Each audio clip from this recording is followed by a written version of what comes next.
is President Trump going to enact what's known as the Insurrection Act out in California? Many of you are probably like me and so many others who've been watching from afar what's been happening out in Los Angeles, and with great concern.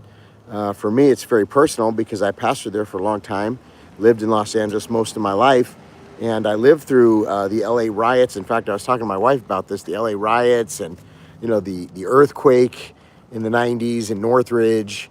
There's been a few times over the years where I've seen LA have a real big crisis, something really crazy happened there. So, I remember when during the earthquake, I think it was 94, was it 94, where there was like a real big earthquake in Northridge, and the first responders couldn't even really, answer all the emergencies. I mean, you were kind of on your own, and we had gas mains exploding around us. I mean, we were right in the center in Northridge. And then I remember when I was much younger, I think it was even maybe before that. I can't really remember if it was before or after, but there were riots. Remember when they had the whole Rodney King situation that happened, and the North Hollywood Police Department and all the different things that went on? Anyway, it's many, many, many years ago.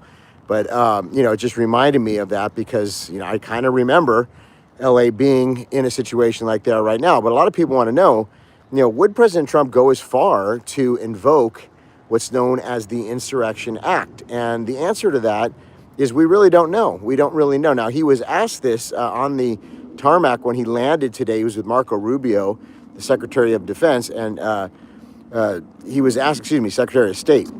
He was asking, they asked him the question, the media asked him, they said, President Trump, would you invoke, a lot of people are asking, would you invoke the Insurrection Act?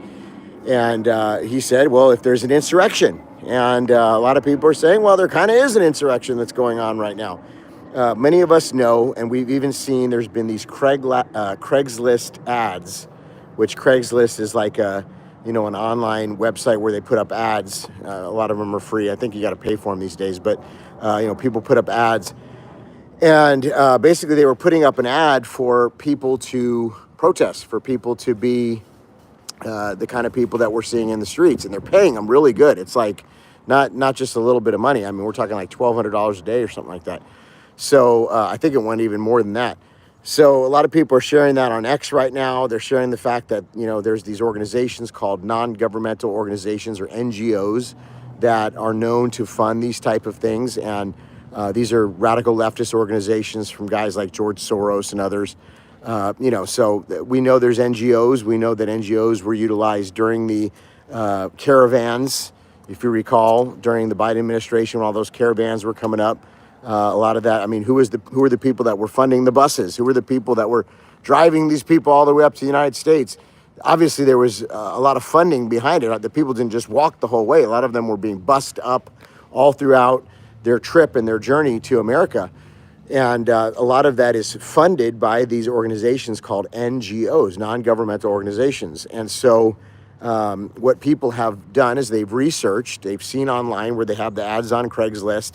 They've seen where, in fact, there was a representative, I think, in the state of California that posted on his X feed, and I retweeted it on my X feed, that they believe they actually found one of the organizations that's paying for a lot of this, and that millions of dollars were funneled to this organization by the left. So, I would be very surprised, and in fact, it's just not the case, so we don't even have to guess. But, if this was organic, it's not organic. The media has a narrative that they're trying to portray. President Trump stirred the pot. He went in, and his administration did ICE raids at, these Lowe's and Home Depots and whatever.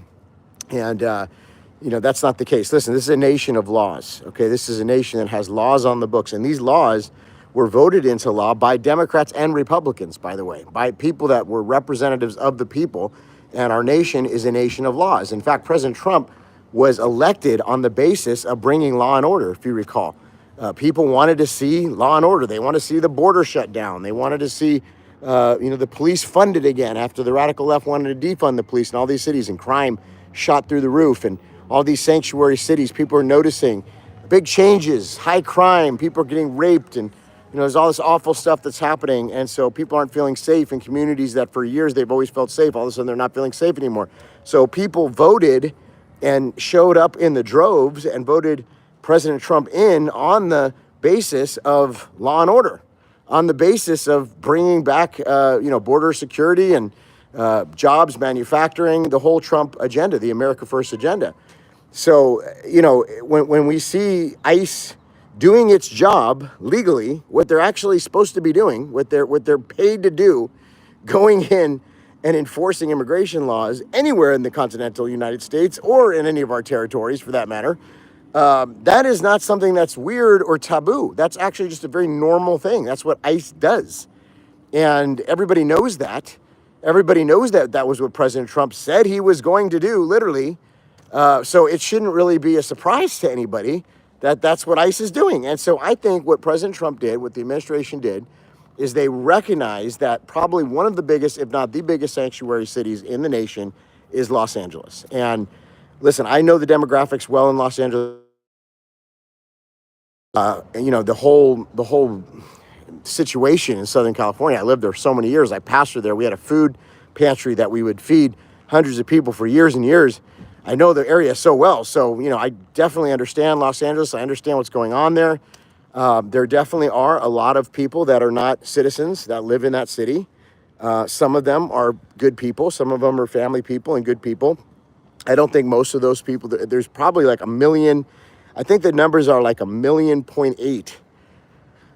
That's like almost 2 million people in Southern California that are considered undocumented or illegal aliens in that region. So it's the biggest area of concentration of illegal aliens in the country. So what President Trump probably did, his administration probably did, is they recognized, they said, listen, let's go for the worst area in the country when it comes to immigration. Let's go Southern California, Los Angeles.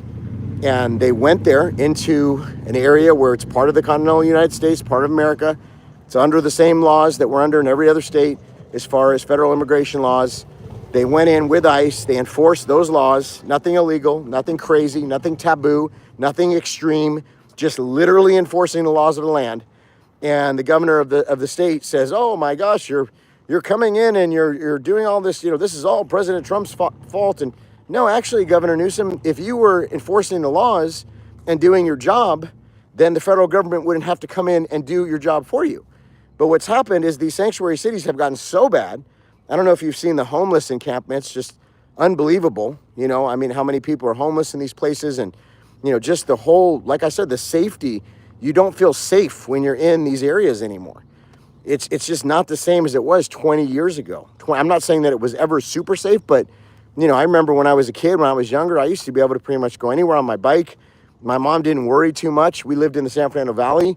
It wasn't that crazy. Were there gangs? Yes. Was there drug trafficking and human trafficking going on at that time? Yes, but it wasn't to the level that it is now. And what's happened is just an absolute lawlessness. Police that can't really do their job, can't really enforce even, little laws. Like if you're in it's not really little, but the retail stores, they do these grab and runs now where these people just run in and just grab high-end merchandise and purses and all different things from Bloomingdale's and Macy's and all that. So the people that work in those stores, they're like terrified. They when I was younger and I used to work in those stores, they used to have loss prevention that could actually tackle those guys, arrest those guys, work with law enforcement. It didn't happen. And when it did, it was very, it wasn't a common thing. It happened once in a while. Now it's like regular, to the point where in Union Square in San Francisco, which used to be, I think, the second biggest Macy's in the country, and one of the, the top Bloomingdale's doors in the country, Union Square, beautiful, they had to shut those down because there was so much theft. And, they just figured that, to think about that, the fact that those companies decided literally need to shut those down, and those were high volume stores. They call them doors, high volume stores. They shut those down. That's how bad, friends, that it got. Do you understand what I'm saying? That's how bad the theft was, because they don't prosecute under a certain amount anymore. And so that basically gave the criminals in California, hey, go ahead and do whatever you want to do. Steal as much as you want. We're not even going to come after you. We're not even going to prosecute you. We're not even going to do anything. So it's open season. And that's basically essentially what they did with the open border and the sanctuary city status. Is just they said, come on in, we'll give you. And listen, here's another thing that a lot of people are really frustrated about. But they will give you health care if you're an illegal. In many cases, they'll give you, if you go to a hospital, they'll treat you, all that stuff.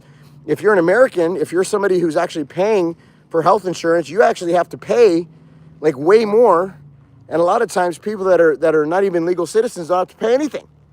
Same thing, if they hit your car, if they ram in your car or something and they don't have insurance, your insurance pays. It's crazy. And so many people are so tired of this. They're like, this is insane. And so I'm going to tell you something right now. And I was talking to my wife about this, but I'm telling you, I know a lot of good people that live in LA. There's a lot of patriots there. There's a lot of people that love the Lord. There's a remnant out there. We know so many of them. And there are so many people that probably won't say something because they're afraid to say something, or they don't want to be attacked by their company or their job or their social group or whatever, because there's a lot of woke people there, obviously. But there's a lot of people that secretly are actually happy about what President Trump is doing. I guarantee you, because I know the people. I know the city well. I know lifelong Democrats that are coming to me saying, you know what? I haven't agreed with you on policy. I haven't agreed with you on politics, but I have to tell you, Todd, it's gotten so bad here that I actually do agree with you at this point. And some of those people closet voted Trump, by the way. And, they won't admit it publicly, but they did. So I know, and I'm not saying there's not a lot of woke people and a lot of Democrats in California, because obviously there is. But I'm just telling you, there's a lot of people that have flipped, and there's a lot of people that are sick of it. And that's why you've seen so many people go from California to Arizona. You've seen people go to Texas, Idaho, Florida, Tennessee. There's been a mass exodus of California that's continued. And what they've done is they've replaced a lot of those people with illegal aliens because it's a sanctuary city. And so California has changed even in the last few years. And again, I love Hispanic people. First of all, I want you to understand that I grew up with Hispanic people. I love Hispanic people. I have many Hispanic friends. I have friends of every race, color, and creed. This has nothing to do with a people group or me not liking a people group. In fact, I'm going to be honest with you, I really like the Hispanic culture. So that's not what this is about at all. What it's about is that we have to have some semblance of laws. We have to have some law in our country. If we don't have laws, if we don't have borders, if we don't have, any type of, we're a lawless nation, and where there's lawlessness, there's all kinds of bad things that happen. I think anybody would agree with that. I mean, ever since there's been societies, there's been laws. And when there's laws, they have to be enforced. And so if people really think that the immigration law is so bad, then they have to work through the Congress and they have to fix it. They have to change it, and they have to make the changes that they need to make. Am I against that? No. I'm not against our Congress coming together. Oh, I wish they could do it. Seems like they never can. But, actually making and enacting new laws, that's what the Congress is for. And then they can determine what changes need to be made based upon changes in our society and our culture and technology and different needs in the workforce. But what President Trump is saying is, look, we want the people that come here to contribute to society and to assimilate into our culture and our society. Now, of course, I'm Italian. My family actually came over on Ellis Island several generations ago. But I will tell you, when my great-great-grandfather came to America, he looked at America as, wow, I want to become an American. I want to, get to learn the culture here. I'm proud of the American flag. I'm proud of the American military. I'm proud to be an American. It's like the song, I'm proud to be an American. A lot of these people are coming, and it doesn't even make sense. This is why I'm speaking to my Hispanic friends in LA, and they're literally telling me the same thing because they went through the process to become a citizen. And they're like, look, I love my culture, but I'm not going to be going out in the street with a Mexican flag and waving the flag around and fighting our National Guard and hating these people like law enforcement and first responders, who, by the way, half of the Los Angeles Police Department is probably, more than half is, of other nationalities other than white. The whole force. If you know the LAPD, you know that to be true. And so it's not even about the National Guard are bad or the police are bad or, the Hispanic Americans that have truly become American and that love this country. And you can love Mexico and you can love all these other countries. That's fine. I love Italy, but I'm not waving the Italian flag saying, oh my gosh, Italy, and no, if I live in America, I want America to prosper. I want this country to prosper. I want this country to be, the best that it can be. I want our society to have low crime. I want people to feel safe. I want the laws to work. I want people to enforce the laws of the land, as long as they're good laws, they're righteous laws. And so that's what I'm saying. You understand? So anyways, all that to say, listen, and people are saying there's people in the chat. I don't know what's going on. There's always people in the chat that say crazy things. I don't worry too much about it. So do I think he's going to invoke the Insurrection Act? I don't think that's probably going to happen. I'm going to answer the question on the video. I don't think that President Trump is going to invoke the Insurrection Act, but I do think that what he's doing by bringing in the National Guard, which, by the way, the National Guard, they're basically essentially just protecting the federal facilities there. They're really not allowed to engage the folks in a law enforcement military type way, even though that's the way the media is trying to portray it. That's not what's happening. Basically, what they're doing is they're protecting the buildings. And so that is going to be what they're doing. I did hear that he enacted some more troops, and I think that's because there's so much chaos that's going on. I think a lot of the chaos is being, the people are stoking the flames. And I go back to these NGOs. I think that they're doing some of this, stoking the flames out there in California, wanting this to be a bigger thing, wanting this to spread around the country. And of course, many of you have probably seen that there is literature that's going around saying that they're going to have these in other cities. You know, we're praying against that here. We're believing that you know, what happens in Los Angeles is going to stay there. I don't know what's going to happen. There's a big one's planned for the 14th. We'll have to see what happens. But listen, this is not about a race. This is not about a certain people group. This is about law and order. This is about every American that has gone about the process of becoming American, either immigrating here from another country like so many of us have, doing it the legal way, or you've been born here, you live here your whole life. That's great. But we have to love this country. This is our country. We have to love our flag, our nation. We can't hate the country. We can't want our own country to fail. And we can't sit here and go against law enforcement and first responders and people that put their lives on the line every single day for our country. Those people are heroes, and they're not the problem. And the military is not the problem. And listen, President Trump is not the problem. What they're doing is simply enforcing the laws of the land, which have been voted in by both Democrat and Republican administrations. You can go back and you can watch Joe Biden, you could see Barack Obama, you could see all of them saying, Hillary Clinton saying almost identical things to President Trump when it comes to immigration. George Bush, I mean, this has been going on my whole life.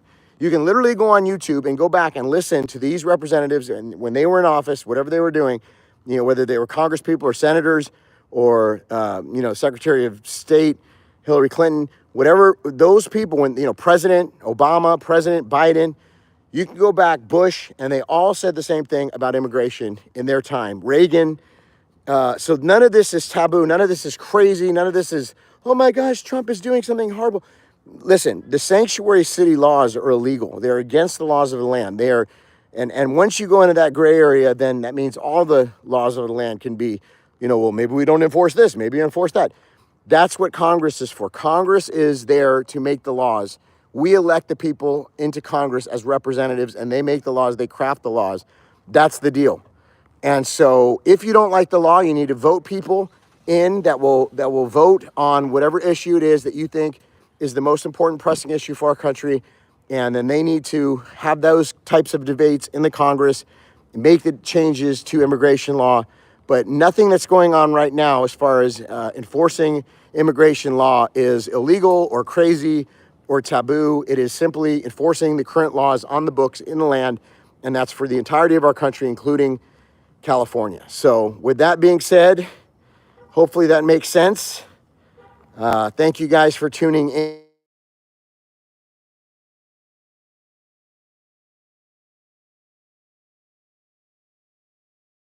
Check us out Wednesday night, 7 p.m. Firepower. Mario Murillo and I will get into this in depth and so much more. And we appreciate you, and we'll talk to you soon. God bless.